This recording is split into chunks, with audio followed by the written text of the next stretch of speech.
The wind was screaming like a wild animal outside Maya's cabin. She pulled her thick blanket closer and looked out the window. Nothing but white everywhere. Snow was falling so hard she couldn't even see the old oak tree that was just 20 feet away from her front door.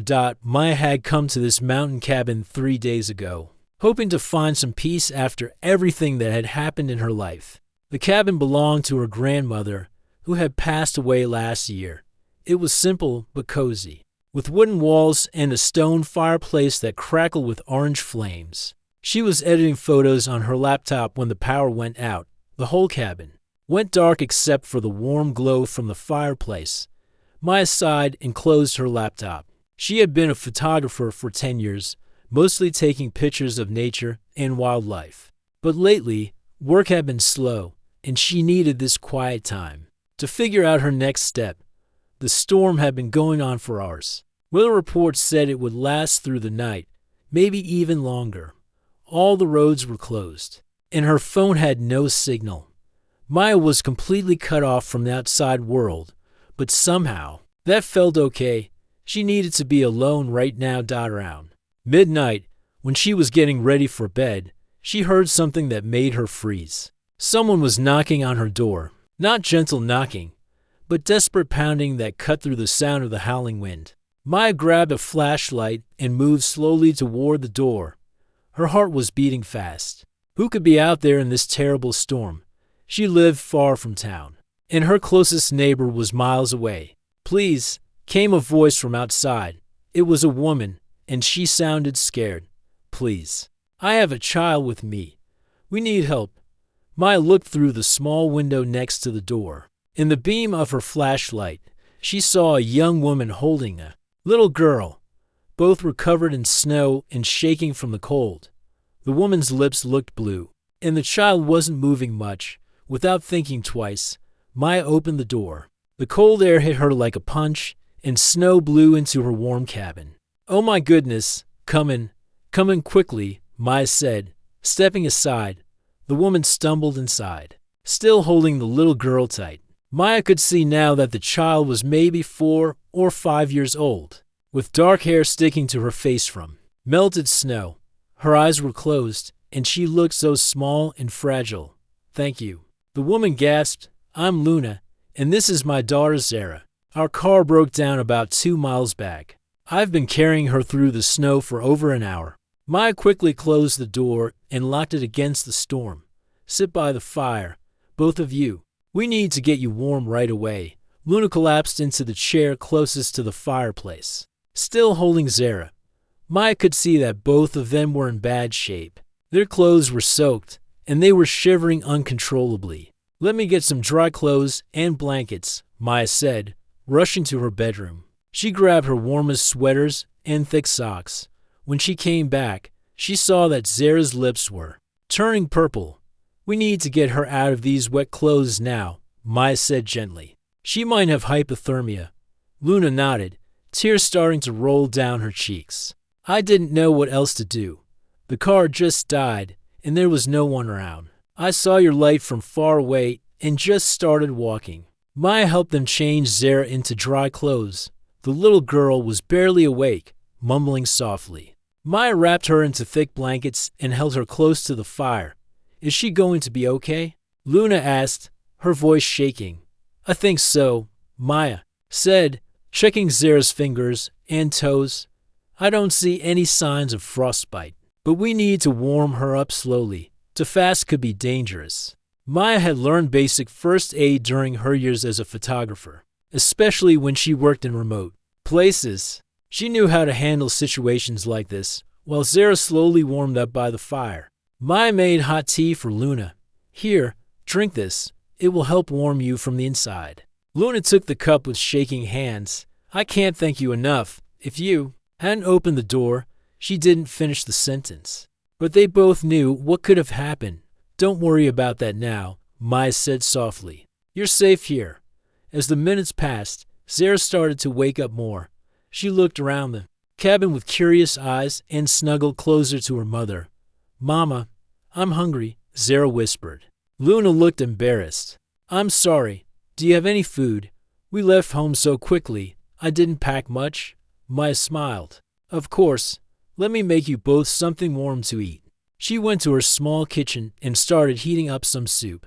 While it warmed, she made grilled cheese sandwiches. The smell filled the cabin, mixing with the scent of burning wood from the fireplace.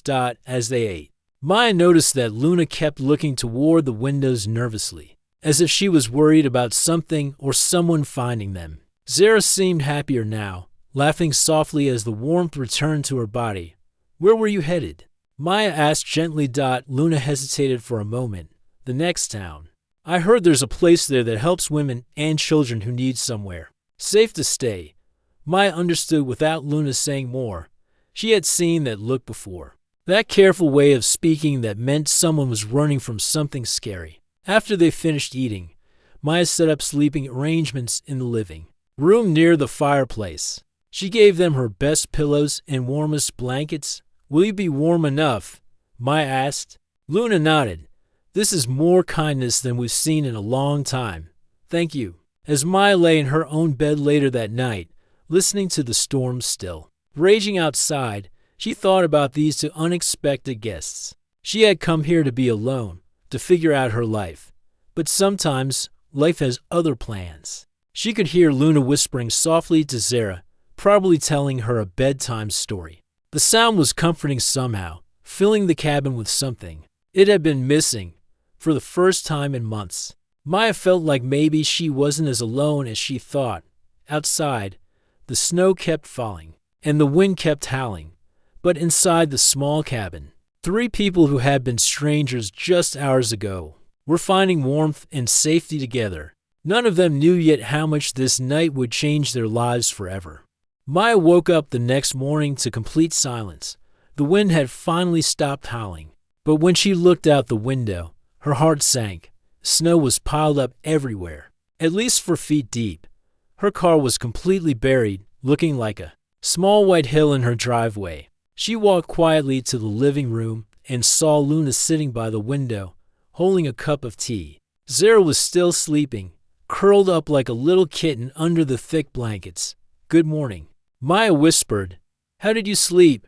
Luna turned and gave her a small smile. Better than I have in months, actually. Thank you again for everything. Maya made breakfast for all of them, pancakes and eggs. While they ate, she tried to get her phone to work, hoping to call for help. But there was still no signal. The roads will be closed for days, Maya said. Looking outside again, I'm sorry, but it looks like we're stuck here for a while. Instead of looking upset, Luna seemed almost relieved. That's okay. Zara loves the snow, and honestly, this is the safest I've felt in a long time. After breakfast, Maya noticed that her generator was running low on fuel. She had been using it to keep the lights on and the water pump working. If it ran out, they would only have the fireplace for heat. We need to save fuel, Maya told Luna. I'll turn off all the lights except in one room. We should probably stay close together to keep warm. Luna nodded and helped Maya move their things into the living room near the fireplace. As they worked together, Maya noticed that Luna was very organized and helpful. She folded blankets perfectly and arranged their few belongings neatly. You're good at this, Maya said, making a place feel like home even when everything is uncertain. Luna blushed a little. I've had to move around a lot lately. You learn to make the best of any situation. While they organized the living room, Zara played with some wooden blocks Maya had found in a closet. They were old toys that probably belonged to Maya when she was little and visited her grandmother. Mama, look, Zara called out. She had built a small house with the blocks. It's like this house, but tiny. Luna and Maya both smiled. It was sweet how quickly Zara had adapted to their situation. Later that day, Maya was checking the generator when she heard Luna talking quietly on an old radio she had found. Maya didn't mean to listen, but she heard Luna asking about bus schedules to different cities. When Luna came back inside, Maya decided to be honest. I heard you on the radio. Are you running from something dangerous? Luna was quiet for a long moment, watching Zara play. Finally, she spoke. My ex-husband, he wasn't a good person. He controlled everything I did, every penny I spent, everyone I talked to. When I finally decided to leave, I had to do it quickly. Maya felt her heart break for this brave woman. I'm glad you got away. The problem is, Luna continued, he has connections everywhere in our town. Police officers, lawyers, even some social workers. He told everyone I was unstable, that I kidnapped Zara. I can't go back there. That's terrible. Maya said, no wonder you seemed nervous last night. Luna nodded. I was trying to get to a women's shelter 3 towns over, but now I don't know what to do. If I stay missing too long, he might convince people that something bad happened to us. Maya thought about this problem while she prepared lunch. She had lived alone for so long, she had forgotten how complicated other people's lives could be. But she also realized something else. She wasn't feeling lonely anymore. That afternoon, while Zara took a nap, Maya and Luna sat by the fire talking. Maya found herself telling Luna about her own problems, how her photography career had slowed down, how her marriage had ended 2 years ago, how she sometimes felt like she was invisible to the world. I came here to figure out what to do with my life, Maya admitted. I thought I needed to be alone to think clearly. Luna listened carefully. Sometimes the answers come when we least expect them. Maybe you needed to help someone else to remember who you really are. As evening came, Maya noticed that Luna kept looking at her with curious eyes, as if she wanted to ask something but didn't know how. Finally, Luna spoke up. Maya, can I ask you something personal? Sure. Have you ever felt like you were living the wrong life, like you were pretending to be someone you're not? Maya thought about this question. Sometimes, yes, especially in my marriage. I felt like I had to be perfect all the time, like I couldn't just be myself. Luna nodded slowly. I know exactly what you mean. I spent so many years being who my husband wanted me to be. I forgot who I really was inside. They sat in comfortable silence for a while, watching the fire dance in the fireplace. Zara was building another blockhouse, this time with 3 rooms. This one has a room for Mama, a room for Zara, and a room for Maya, she announced proudly. Both women laughed, but Maya felt something warm spread through her chest. She had never thought about having a family again after her divorce. But sitting here with Luna and Zara, she felt something she hadn't felt in years, like she belonged somewhere. That night, as they prepared for bed again, Luna helped Maya move some firewood inside so they wouldn't have to go out in the cold tomorrow. You know, Luna said as they stacked the wood, I never imagined that getting stranded in a snowstorm could feel like a blessing. Maya smiled. Me neither. But sometimes the best things happen when we're not looking for them. As they settled down to sleep, Maya realized that her problems seemed smaller now. Maybe she didn't have all the answers about her future, but for the first time in months, she felt hopeful. She had helped someone who needed it, and somehow that had helped her too. Outside, more snow began to fall gently, covering their tracks and making it look like they had always been there together. The third day dawned bright and clear, but the snow was even deeper now. Maya woke up to find Luna already awake, staring out the window with a worried expression. What's wrong? Maya asked quietly, not wanting to wake Zara. I keep thinking about what happens when the snow melts, Luna whispered. Where do we go from here? Maya had been thinking about the same thing. In just 2 days, these 2 people had become important to her. The thought of them leaving made her chest feel tight. They had breakfast together like they had been doing it for years. Zara chatted happily about her dreams, telling them she had dreamed about building a real house out of snow. Luna listened with patience and love, but Maya could see the worry in her eyes. After breakfast, Maya was checking the generator again when she heard vehicles outside. Her heart started beating fast through the window. She saw 2 trucks with official markings, search and rescue teams. Luna, she called quietly. Someone's here. Luna went pale. What if they're looking for us? What if my ex-husband sent them? Maya thought quickly. Go hide in the back room with Zara. Don't come out until I tell you. There was a loud knock on the door. Maya took a deep breath and opened it. Morning, ma'am, said a man in a rescue uniform. We're checking on folks who might be stranded by the storm. Everyone okay here? Yes, I'm fine, Maya said, trying to sound calm. Just me and my fireplace keeping warm. Good to hear. We've also got a search going on for a missing woman and child. Last seen heading this direction before the storm hit. You haven't seen anyone, have you? Maya's mind raced. She thought about Luna's fear, about little Zara sleeping peacefully just this morning, about the man who had made them run away in the middle of the night. No, she said firmly. I've been alone here since before the storm started. The rescue. Worker nodded. Well, if you see anything, let us know. The woman might be dangerous. Her husband says she's not thinking clearly and might hurt the child. Maya felt anger rise in her chest, but she kept her face calm. I'll definitely call if I see anything. After they left, Maya went to find Luna and Zara. She found them huddled together in the back bedroom, both looking scared. They're gone, Maya said. And I didn't tell them you were here. Luna stared at Maya in surprise. Why? You could get in trouble for lying to them. Maya sat down next to them on the bed. Because I know you're not dangerous. I can see how much you love Zara. How hard you're trying to protect her. No one who loves their child that much is dangerous. Tears started rolling down Luna's cheeks. You barely know us. Why would you risk so much for strangers? Maya looked at both of them, Luna, who had been brave enough to carry her daughter through a blizzard to find safety, and Zara, who had adapted to everything with such sweetness and trust. Maybe we were strangers 3 days ago, Maya said, but we're not strangers anymore. That afternoon, while Zara played with her blocks, Maya and Luna sat by the fire talking about what to do next. I can't keep running forever, Luna said, but I'm scared of what happens if he finds us. Maya had an idea, but she wasn't sure if she was brave enough to say it. Finally, she took a deep breath. What if you didn't have to keep running? What if you had somewhere safe to stay while you figured things out? Luna looked at her with hope and confusion. What do you mean?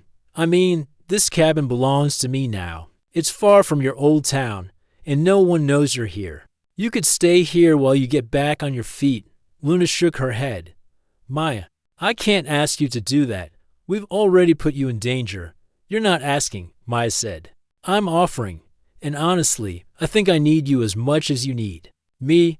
I've been so lonely, I forgot what it felt like to care about other people. They talked for hours about the practical things, how Luna could eventually get a job, how Zara could start school, how they would make it work. But underneath all the planning, something bigger was happening. Maya realized she wasn't just offering help to Luna and Zara. She was offering them a chance to become a family. Something she had never thought she wanted again. As the sun set on their third day together, they sat by the fire watching Zara play. The little girl had built an entire village out of blocks now, with houses and roads and even tiny people. This is where all the families live, Zara explained, pointing to her creation. And they all take care of each other. Maya and Luna looked at each other and smiled. Maybe Zara had figured out something the adults were still learning. That families aren't just about being related by blood. Sometimes they're about choosing to take care of each other, no matter what. 2 weeks had passed since the storm, and life in the cabin had settled into a comfortable routine. Maya woke up early each morning to start the fire and make coffee. Luna would get Zara ready for the day while helping Maya prepare breakfast. They had become like a real family, sharing chores and taking care of each other. But Maya could see that Luna was getting restless. She would stand by the window for long periods, watching the road that led to town. The snow was starting to melt, which meant people could travel again soon. You're thinking about leaving, aren't you? Maya asked one morning while they washed dishes together. Luna sighed. I don't want to, but I can't hide forever. Zara needs to go to school, and I need to find work. We can't live off your kindness forever. Maya felt her heart sink, but she understood. What if there was a way for you to stay and still build a normal life? What do you mean? Maya had been thinking about this for days. The town nearby is small, but they have a good school for Zara. In the hospital, there's always looking for people to train as nurses. You mentioned once that you wanted to study nursing. Luna's eyes lit up with hope, then dimmed again. What about my ex-husband? What if he tracks us down? He's looking for a desperate woman running alone with a child, Maya said. He's not looking for someone who has a stable home and a support system. If you stay here, you wouldn't be running anymore. You'd be building a new life. That afternoon, Maya drove into town for the first time since the storm. She wanted to check out job opportunities and see what resources were available. Luna stayed at the cabin with Zara, still nervous about being seen in public. At the local diner, Maya overheard two women talking about the missing woman and child case. Her blood ran cold as she listened. Poor thing, one woman said. Her husband came through here last week showing everyone her picture. Says she's not well in the head and might hurt the little girl. That's terrible, the other woman replied. I hope they find them soon. Maya realized how dangerous the situation still was. Luna's ex-husband was actively searching for them, spreading lies to make people think Luna was dangerous. But Maya also noticed something else. None of the people in town seemed to really believe his story. They talked about it like gossip, not like a real emergency. When Maya returned to the cabin, she found Luna teaching Zara how to braid her hair. It was such a normal, motherly moment that it made Maya's decision even clearer. I went to the hospital today, Maya told Luna. They have a nursing program that starts in the fall. You could apply, and they even provide financial aid for single mothers. Luna looked surprised. You really went there? For me, for us, Maya corrected. I've been thinking, and I want to make this arrangement permanent, not just you staying here temporarily, but really making this your home. Luna was quiet for a long moment. Maya, what are you really asking? Maya took a deep breath. She had been afraid to say what she was really thinking, but she couldn't hold it back anymore. I'm asking if you want to build a life together, you, me, and Zara, as a family. Luna stared at Maya in surprise. Are you saying what I think you're saying? I don't know what I'm saying exactly, Maya admitted. All I know is that I've never been happier than I have been these past 2 weeks. I love waking up to Zara's laughter. I love cooking dinner with you. I love feeling like I belong somewhere. Luna reached over and took Maya's hand. I've been feeling the same way, but I was afraid to hope for it. After everything I've been through, I didn't think I deserved to be happy. Everyone deserves to be happy, Maya said firmly, especially you and Zara. That evening, they sat together on the couch while Zara slept between them. Luna rested her head on Maya's shoulder, and for the first time since the storm, she looked completely relaxed. There's something I need to tell you, Luna said quietly, about why I really left my husband. Maya tensed, worried about what she might hear. It wasn't just because he was controlling and mean, Luna continued. It was also because I realized I was never really happy with him. I married him because I thought I was supposed to, because everyone expected me to. But I never felt complete. What do you mean? Maya asked gently. Luna looked up at Maya with serious eyes. I mean that sitting here with you feels more right than anything has ever felt in my life. I think I was always meant to find someone like you. Maya felt her heart start beating faster. She had been having similar feelings, but had been afraid to admit them, even to herself. Luna, are you saying? I'm saying that when I asked if I could warm your bed that first night, it wasn't just about surviving the cold. Something inside me was drawn to you from the very beginning. Maya remembered that moment clearly. She had thought Luna was just desperate, but now she wondered if there had been something more. I felt it too, Maya admitted. I was scared because it was so strong, so sudden.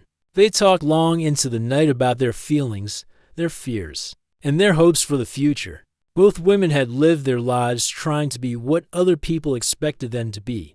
But together, they could finally be themselves. The next morning, Zara woke up to find both women making breakfast together, laughing and smiling in a way she had never seen before.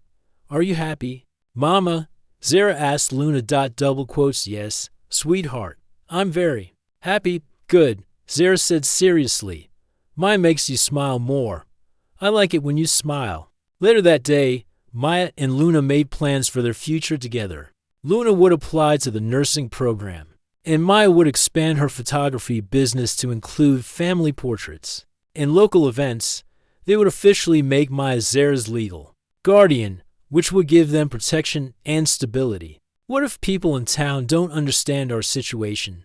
Luna asked. Maya thought about this. Then we'll find people who do understand. The world is changing, Luna.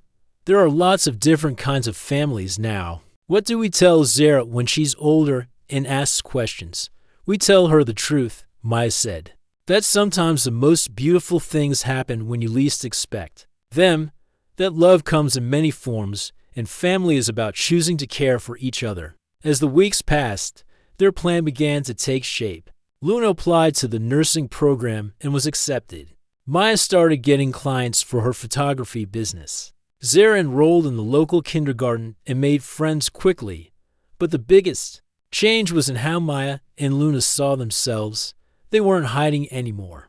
They weren't running from their past or afraid of their future. They were building something new together, something that belonged completely to them. 6 months later, Maya was hanging new photos in the cabin when Luna came home from her first day of nursing classes. Her face was glowing with excitement. How did it go? Maya asked, giving Luna a welcome home hug.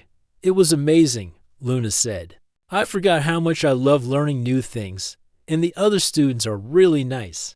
There's even another single mom in my class. Zara ran in from outside, where she had been building a snow fort in the yard. Maya, Mama, look what I made. They all went outside to admire Zara's creation. It was a small snow house with 3 rooms, just like the block houses she used to build. This room is for Maya, this room is for Mama, and this room is for me, Zara explained proudly. What about this room in the middle? Luna asked, pointing to a space that connected all 3 rooms. That's where we all eat dinner together. Zara said, as if it was obvious, families have to eat together. Maya and Luna exchanged a smile. Zara had figured out something important about their family. They were separate individuals, but they were also connected by love and choice. That evening, Maya was editing photos from a recent wedding when she came across some pictures she had taken of Luna and Zara without them knowing. In one photo, Luna was reading to Zara by the fireplace. In another, Zara was helping Luna study for a test, pretending to be very serious as she held Luna's flashcards. Maya realized these were the most beautiful pictures she had ever taken, not because of perfect lighting or composition, but because they captured real love and real happiness. What are you looking at? Luna asked, coming to sit next to Maya at the computer. Pictures of my family, Maya said simply. Luna looked at the photos and tears came to her eyes. We really did it, didn't we? We made a real family out of nothing. Not out of nothing, Maya corrected. Out of love and courage in choosing to trust each other. A few weeks later, Maya got a call that made her nervous. It was from a social worker who wanted to visit and check on Zara's living situation. Maya's heart raced as she thought about Luna's ex-husband and his lies. But when the social worker arrived, she was kind and professional. She interviewed Maya and Luna separately, then spent time playing with Zara and asking her simple questions. About her life, Zara is clearly happy and well cared for. The social worker told them before leaving, "You've created a stable, loving environment for her. I'll be closing this case." After she left, Maya and Luna hugged each other tightly. They had passed the test. Their family was officially recognized and protected. That night, they celebrated with Zara's favorite dinner and a movie by the fireplace. As they watched Zara fall asleep between them, Maya thought about how different her life had become. A year ago, she had been alone and lost, not knowing what to do with her future. Now she had a purpose, a family, and a love she had never expected to find. Do you ever regret it? Luna asked quietly. Giving up your old life for this? Maya looked around the cabin, at the photos covering the walls, at Zara sleeping peacefully, at Luna studying her nursing books at the kitchen table. This wasn't the life she had planned, but it was the life she had chosen. Never, Maya said firmly. This is the best thing that ever happened to me, even though it started with a terrible storm. Maya smiled, especially because it started with a terrible storm. Sometimes the worst situations lead to the best outcomes. Luna reached over and took Maya's hand. That night when I asked if I could warm your bed, I never imagined it would lead to this. What did you imagine? Just surviving until morning, Luna said. I never imagined I would find a home, a family, and a love that makes everything else worth it. Maya squeezed Luna's hand. Well, you definitely warmed more than just my bed. You warmed my whole life. They sat in comfortable silence, watching the fire dance in the fireplace and listening to Zara's gentle breathing. Outside, snow was beginning to fall again, but this time it didn't feel threatening. It felt like a blessing, covering their little family in peace and protection. Maya's photography business was growing, with people from several towns away asking her to capture their special moments. Luna was excelling in her nursing studies and had already been offered a part-time job at the local clinic. Zara was thriving in school and had made several close friends, but more than any individual success, they had achieved something that seemed impossible that first night. They had created a family based on choice, love, and mutual support. As Maya looked at Luna and Zara, she realized that sometimes the most important moments in life don't announce themselves with fanfare. They arrive quietly in the middle of storms, when you're not looking for them, and if you're brave enough to open your door when opportunity knocks, you might just find that the impossible can become not only possible, but beautiful.